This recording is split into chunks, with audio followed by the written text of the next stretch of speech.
Y le damos ahora la bienvenida al padre Juan Camilo Restrepo Tamayo.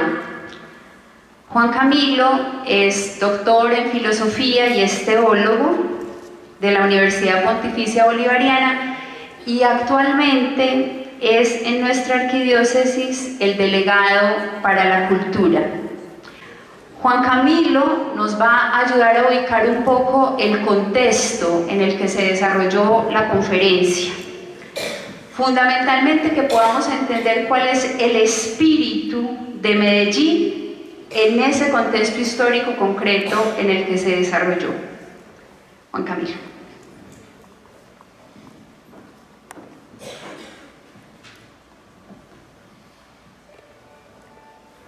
Bueno, muchas gracias por esta gentil invitación.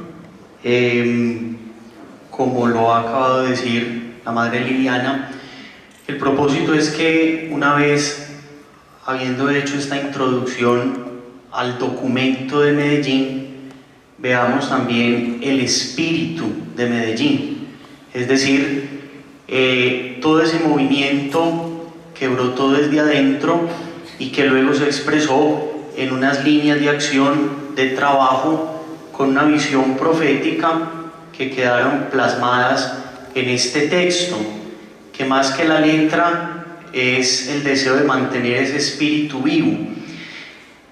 Efectivamente, para comprender o desentrañar ese espíritu que hay allí y que brota de esa conferencia episcopal de Medellín, tendríamos que acercarnos al contexto histórico de la época, especialmente de ese año 1968, con el fin de ser un poco más justo con el tiempo y evitar dilatarme en algunas glosas o comentarios. Me voy a ceñir a un texto que he preparado con el fin de que vamos percibiendo esos acontecimientos que van a ubicarnos en el contexto histórico de la época. Bien, si existe un año en el siglo XX que pueda significar la síntesis de lo que fue ese siglo, este es el de 1968.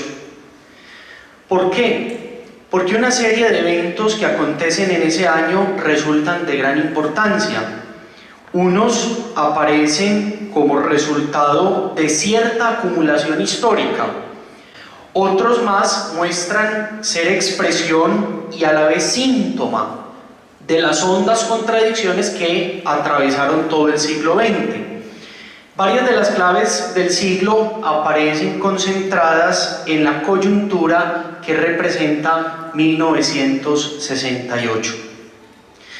No hay una razón por la que eso deba ser así. No había a esa altura de los tiempos pues un proceso de historia mundial de una entidad tal que justifique tal coincidencia. Muchos de los acontecimientos que se dan en 1968 son más bien fruto de procesos nacionales o regionales, pero que tienen un alcance internacional o global, si se quisiera decir así. En la medida que la globalización y la interdependencia avanzan, tendrá probablemente vigencia que la humanidad toda ejerza en un futuro como protagonista y sujeto de un único proceso histórico universal. De modo tal que coyunturas como la de 1968 aparezcan como consecuencia directa de la maduración de un proceso único que las está determinando. Pero plantearlo así para el siglo XX tendría tan poco de científico como quien pretendiera que la coyuntura de 1968 obedece a una conjunción especial de los astros en el cielo. No obstante, aún reconociendo el papel que el azar y la simple casualidad tienen en la historia, no deja de resultar inquietante y extraño un año histórico tan repleto de acontecimientos y significados como este de 1968. Yo voy a mencionar brevemente al menos unos 7 acontecimientos que tienen un gran alcance. Pero quisiera hacer una consideración, si me lo permiten, un tanto académica para que comprendamos más como la dinámica de este acontecimiento. Considerar 1968 como un año histórico implicará no ceñirnos estrictamente a la cronología que nos impone el calendario. O sea, no necesariamente comenzará el 1 de enero y terminará el 31 de diciembre, sino que su acotación vendrá determinada por sus contenidos y significados. Así como el historiador Emanuel Wallerstein al siglo XVI, en tanto siglo histórico, lo hacía empezar en 1492, el año del descubrimiento del Nuevo Mundo e inicio de la conquista, y lo consideraba concluido en la década de 1590, cuando España ha completado su imperio colonial, pero ha perdido la hegemonía del sistema mundial que ha ayudado a conformar. Fíjense que es un siglo pues bastante extenso, pues mucho más de 100 años. O la interpretación de otro historiador muy famoso, el historiador inglés Eric Hobsbawm, quien al considerar al siglo XIX dice que este comienza desde 1789, el año de la Revolución Francesa, hasta 1914, cuando estalla la Gran Guerra, la Primera Guerra Mundial. Para este autor, para Hobsbawm, a este siglo largo le va a seguir un siglo corto, el siglo XX, que comenzaría tardíamente en 1914 y culminaría de manera anticipada en 1991, cuando se derrumbó la Unión Soviética y finalizó la Guerra Fría. Independientemente de si coincidimos o no con dichas interpretaciones, lo que nos interesa es la conceptualización de un tiempo histórico con sus propios ritmos, diferente a la cronología del tiempo que tenemos en el calendario. No sé si de pronto me hago entender con esa apreciación. Es una manera de ir mucho más de la cronología temporal y entender el conjunto de los acontecimientos dentro de un tramo de tiempo de pronto más extenso o más corto a las mediciones que nosotros hacemos. A la luz de esos ejemplos, pues con respecto al año 1968, nos vamos a tomar una licencia similar al considerarlo un año histórico y vamos a incluir algunos eventos de finales de 1967, incluso en aras de la Conferencia de Medellín de 1965, que es el año de clausura, 8 de diciembre del Concilio Vaticano II. Y pues otros datos que incluso están a comienzos de 1969. Se trata, por tanto, de un año histórico con algo más de 12 meses. Es un periodo en el que de un modo particularmente intenso se realiza la historia, culminando ciertos procesos y dando inicio a otros, caracterizado por sus contenidos y por sus significados. La sucesión de hechos históricos trascendentes se ubica en ciertos países del capitalismo desarrollado, en otros del campo socialista y en varios del tercer mundo. Los escenarios se desplazan por el continente americano, por Europa y Asia. En cambio, y hay que decirlo con toda sinceridad, no hay un protagonismo africano relevante en el año histórico de 1968. Es casual, pero resulta sintomático que África, el continente excluido por excelencia en los modernos tiempos de la globalización, tampoco aparecerá en nuestro año síntesis. Reflejo de todo un siglo, 1968 se despliega muy rico en sugerencias. Voy entonces a hacer una alusión muy rápida, más o menos a unos 7 grandes acontecimientos que se suceden en este tramo de tiempo. Primero, la muerte del Che Guevara. La imagen del Che como modelo de entrega desinteresada y generosa, de lucha hasta las últimas consecuencias, seguirá presente en el imaginario de los pueblos. Es una de las herencias del año histórico de 1968. 2. Segundo acontecimiento, el Mayo francés. Durante más de un mes, los estudiantes universitarios de París y otras ciudades francesas tuvieron en jaque al gobierno derechista del duro general de Gaulle. El movimiento tenía más visos de un malestar generacional profundo e inadvertido hasta entonces que de una revolución en el sentido marxista o clásico del término. Algunas de las pintas en los muros reflejaban el espíritu de esta rebelión juvenil. Expresiones como estas: la imaginación al poder. Otra que hizo Carrera: prohibido prohibir. Espantar a los burgueses. Asaltar el cuartel general. La sociedad reaccionó desconcertada y asustada.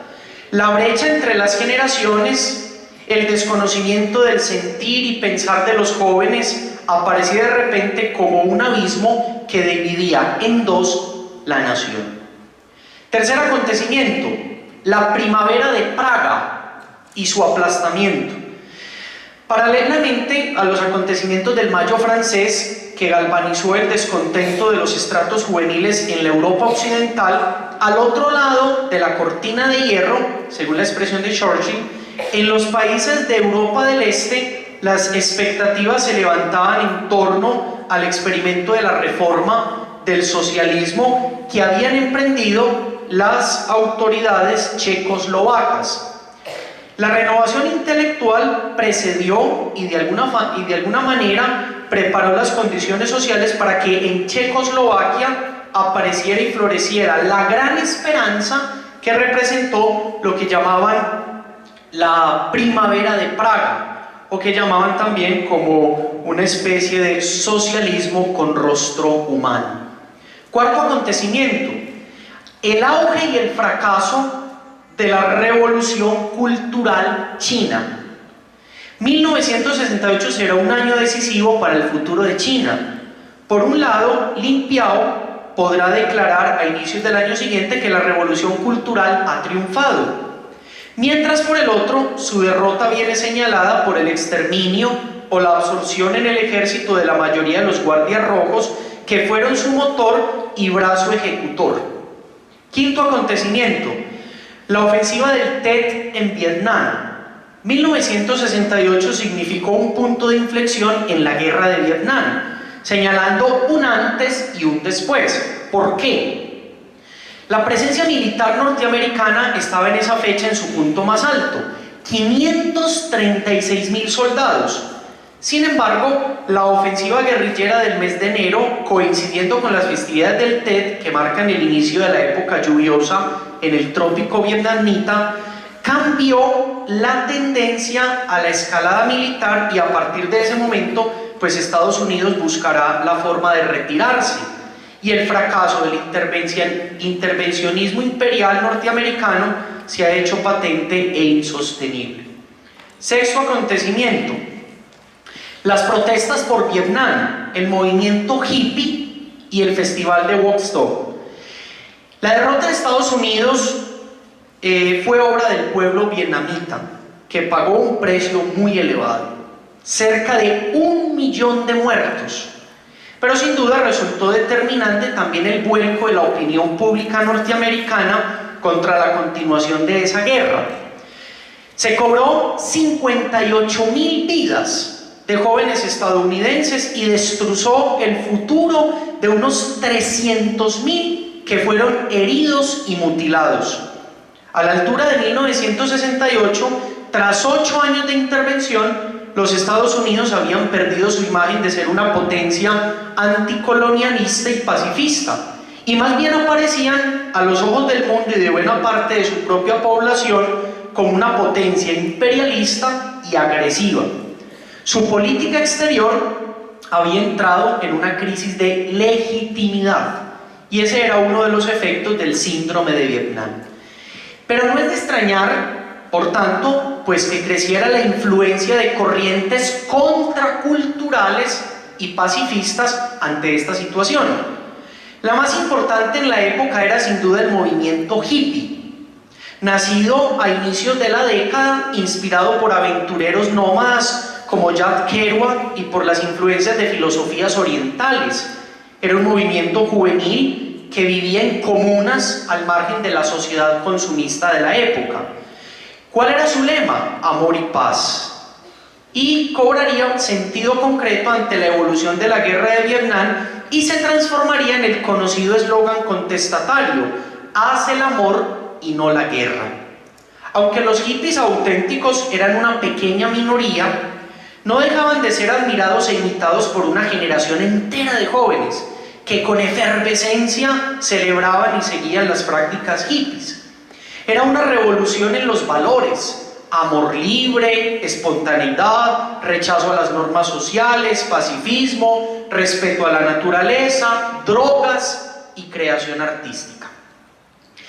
En los laboratorios de la Universidad de Berkeley, en San Francisco, había nacido el LSD, una droga sintética alucinógena que inspiró la nueva corriente del arte psicodélico.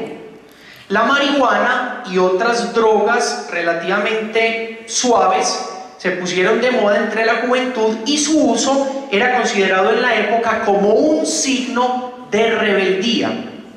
Eran consumidas de manera ostentosa por la mayoría de las estrellas de la música rock, verdaderos líderes juveniles en la década de los 60.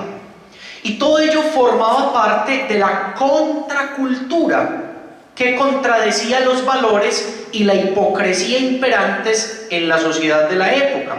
Por ejemplo, la existencia de drogas permitidas como el alcohol y el tabaco, tildadas de más nocivas que algunas de las ilegales, igualmente con el tema de la sexualidad. Y en este ambiente surgió la convocatoria a 3 días del festival musical en Woodstock, en la costa este, en la primavera de 1969.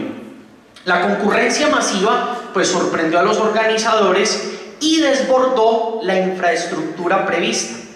Más de 200.000 personas de todo el país se congregaron en el enorme descampado, haciendo colapsar toda previsión de instalaciones sanitarias, alimentos, etc. Al público asistente no pareció importarle. Las escenas de jóvenes bañándose desnudos, haciendo el amor o drogándose en público escandalizaron a una parte del país, pero seducían a la otra. Los mismos residentes de la zona, que eran unos humildes granjeros, reaccionaron con opiniones divididas.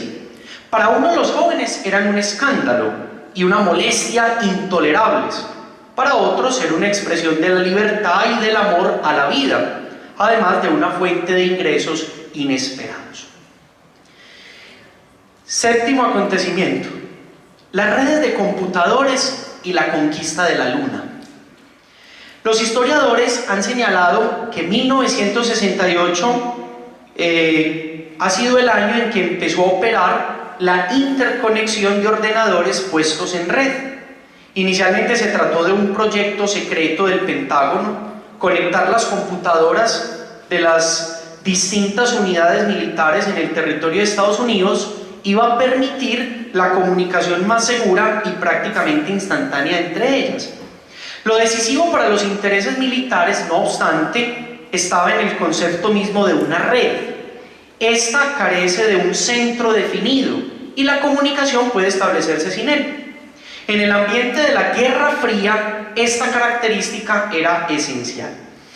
En caso de un ataque, pues las Fuerzas Armadas tendrían capacidad de coordinación y de respuesta, aun si la sede del alto mando fuese destruida de primer golpe.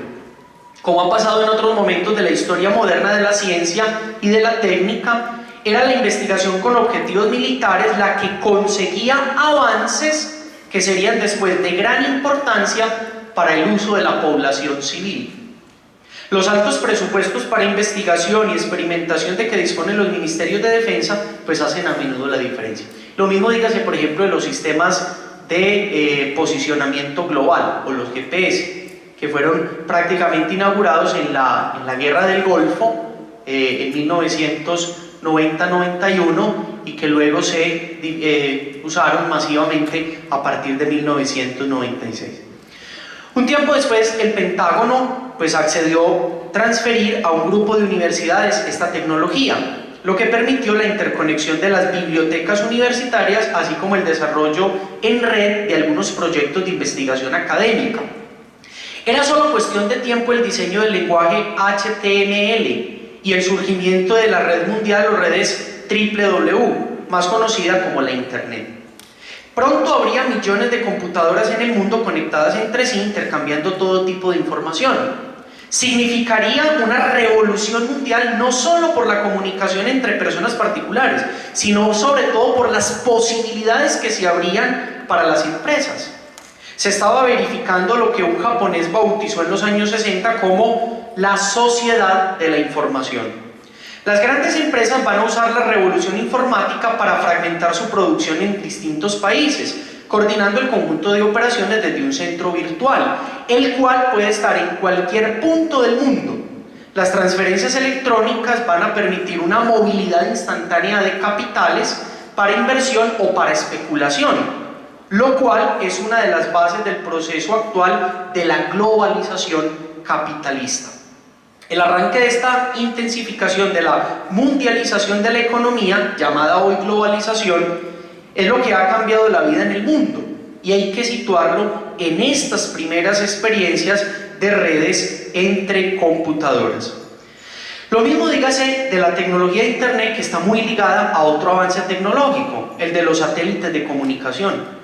Paralelamente y en conexión con el desarrollo de la informática, era la exploración del espacio otra prioridad militar, esta vez por medio de la NASA. Las dos superpotencias competían también en ese terreno, en lo que se dio a llamar la carrera espacial.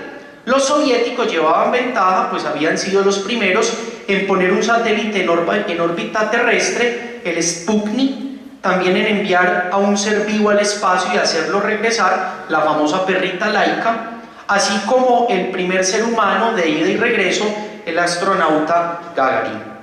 Ahora los norteamericanos compensaban su atraso con un golpe de efecto espectacular: ser los primeros en colocar un hombre en la Luna. Los rusos tratarían de restarle importancia al hecho y se centraron más bien en conseguir y en ser los primeros en situar una estación permanente en el espacio, con largos periodos de permanencia pues para los astronautas. Pero no pudieron evitar el impacto propagandístico logrado por los Estados Unidos, que transmitió por televisión las imágenes del astronauta Armstrong al momento de descender la escalerilla de su nave y posar su pie en la Luna. Se ha dudado del hecho y se ha especulado de si se trató de un montaje producido por la industria cinematográfica. Incluso la famosa frase pronunciada por Armstrong: es un pequeño paso para un hombre, pero un gran salto para la humanidad. Más parecía sacada de un guión de Hollywood, demasiado perfecta para ser real. Incluso algún que otro escéptico ha señalado que en las imágenes se puede ver ondear la bandera norteamericana, lo que fuera imposible en la Luna, pues el satélite carece de atmósfera. Independiente pues de esta polémica, lo cierto es que si Estados Unidos no lo había logrado en esa fecha, estaba muy próximo a hacerlo, y en los años siguientes obtendría otros éxitos aún más importantes en la carrera espacial. La conquista de la Luna se había convertido para el imaginario colectivo en el símbolo de la ilimitada capacidad humana y extendió un gran optimismo en el poder del conocimiento científico y de la tecnología.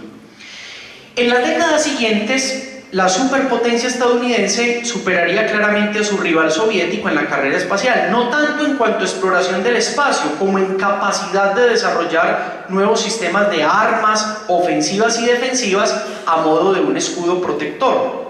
La ventaja norteamericana no estaba tanto en un mejor nivel de sus científicos e ingenieros, como en su capacidad de financiar los montos astronómicos de semejante proyecto.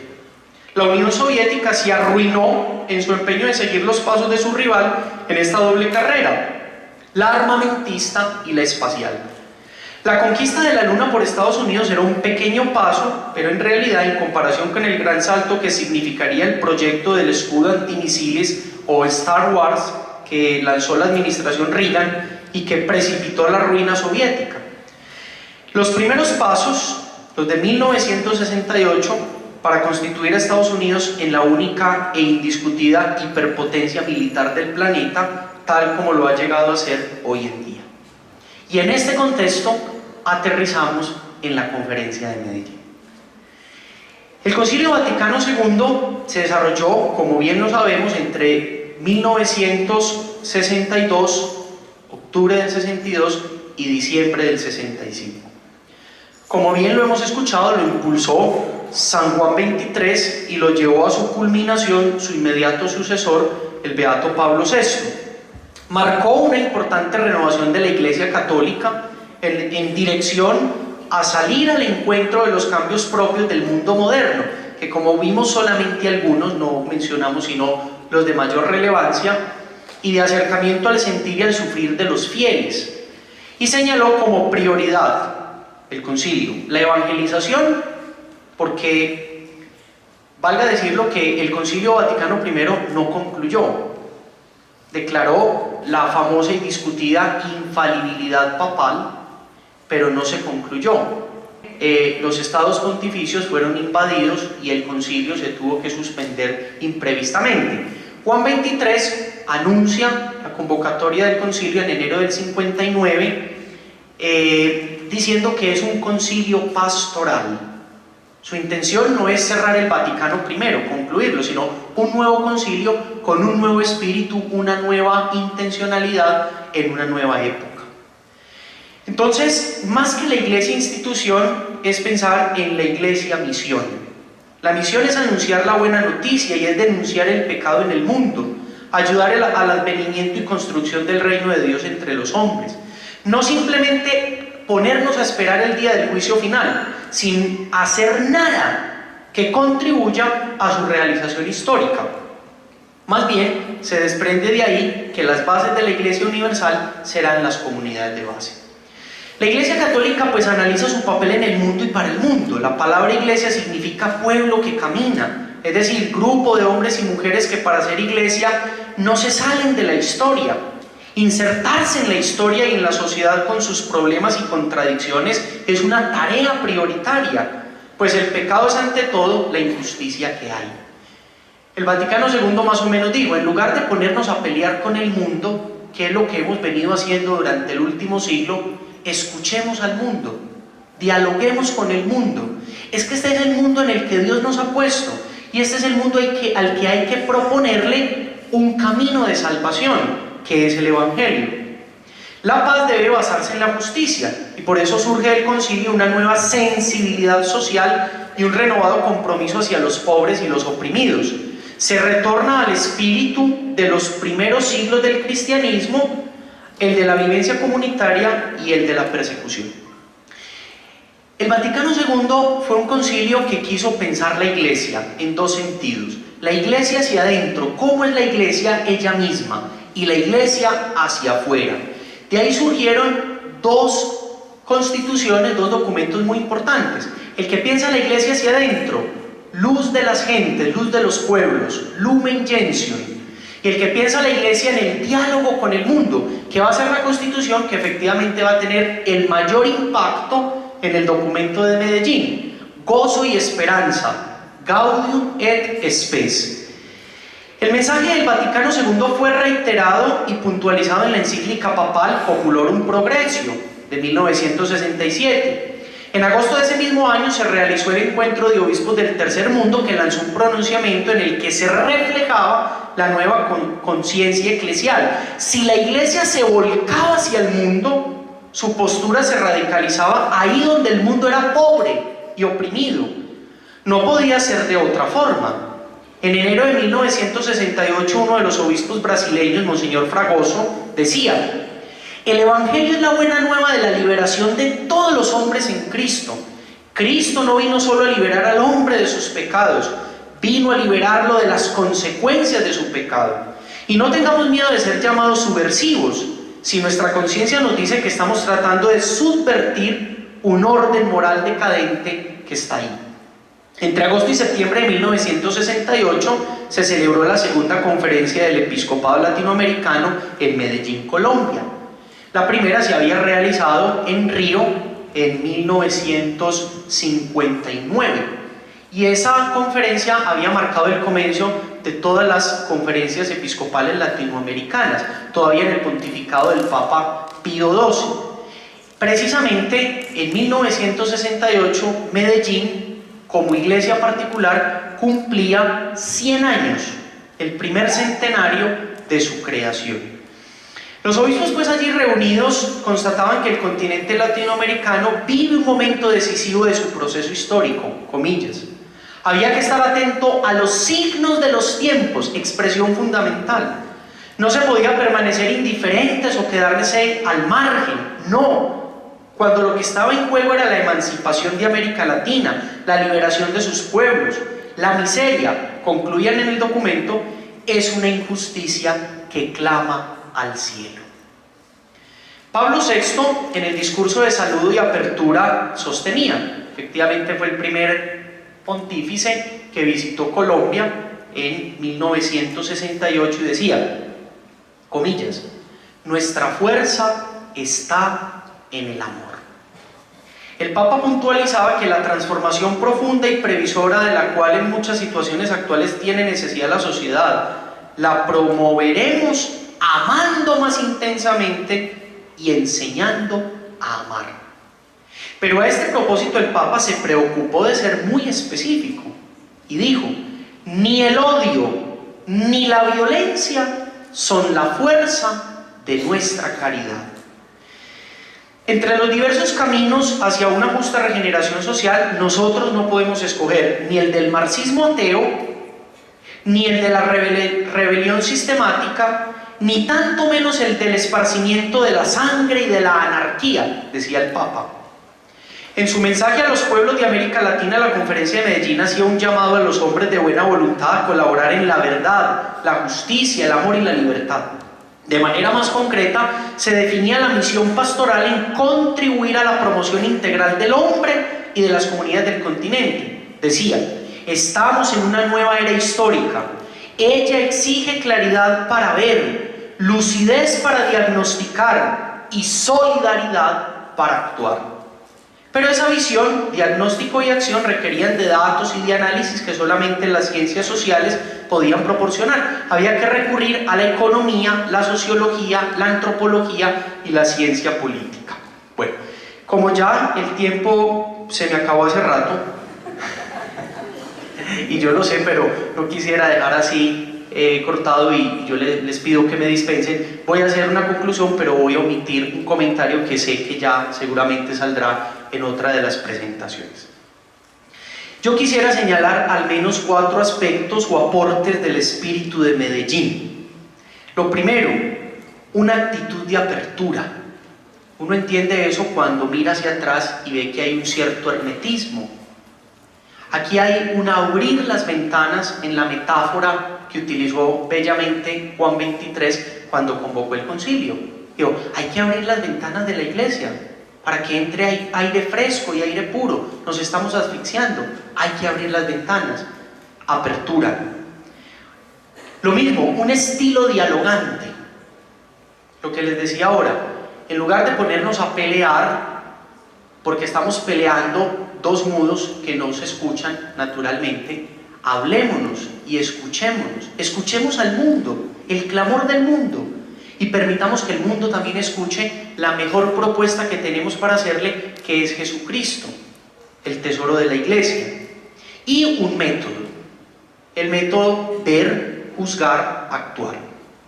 Segundo, una respuesta ética al contexto que atiende a los signos de los tiempos. Eso fue algo muy importante y era hacer una lectura de los acontecimientos del mundo para tratar de interpretar qué es lo que Dios nos está diciendo en este momento concreto de la historia.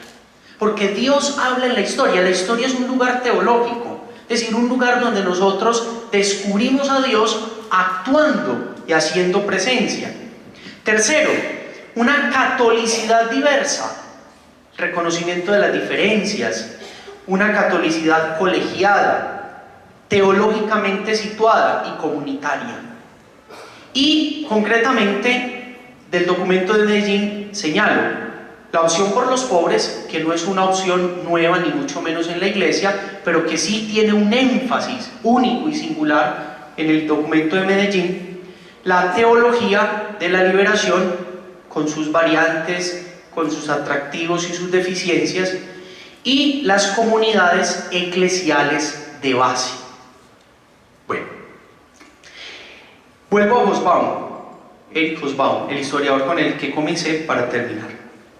1968-1969, una ola de rebelión sacudió a los tres mundos o a las grandes partes de ellos, encabezada esencialmente por la nueva fuerza social de los estudiantes, cuyo número se contaba por cientos de miles incluso en los países occidentales y que pronto se convertían en millones.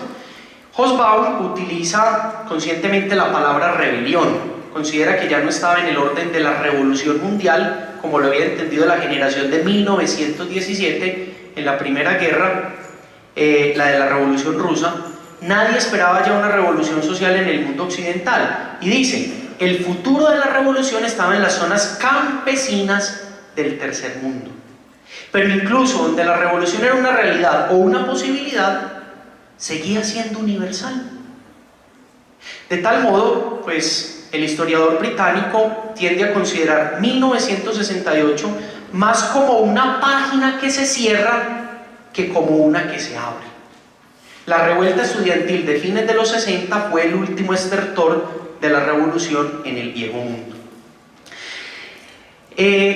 Sin embargo, desde la perspectiva de los otros dos mundos, el socialista y el de los países periféricos, la época parece preñada de revolución en el sentido de cambios y transformaciones profundas. Y aquí se ha adoptado tal vez una perspectiva más amplia, incorporando pues otros hechos significativos en esta coyuntura, lo que nos permite vislumbrar también ciertos procesos que más bien estaban arrancando su despliegue en 1968. Se ha tratado de mostrar el aspecto ideológico y cultural que refleja la época y que expande su influencia en los lustros siguientes, muy distinta a la que predominará 20 años más tarde.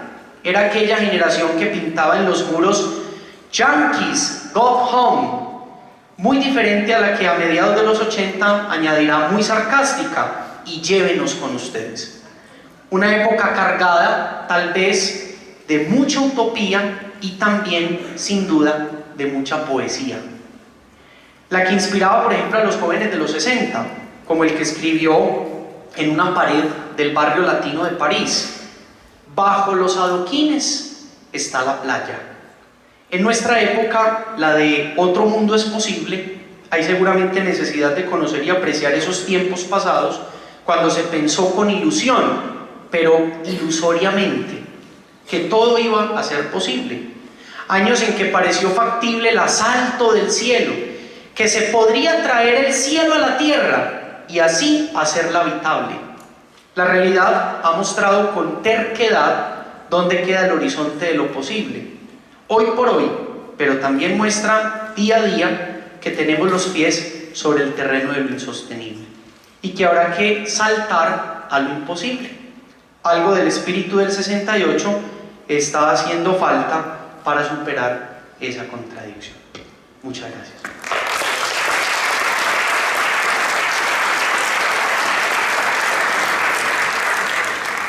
Agradecemos al Padre Juan Camilo por posibilitar que nos situemos en ese año 1968, tan cargado de poesía, pero también de profecía, tan rico en acontecimientos que realmente han sido de impacto en esta historia de la humanidad y que nos permite entender por qué esa segunda conferencia del episcopado latinoamericano decidió que el método para acercarse a la realidad y el método para evangelizar fuera precisamente el ver, el juzgar y el actuar.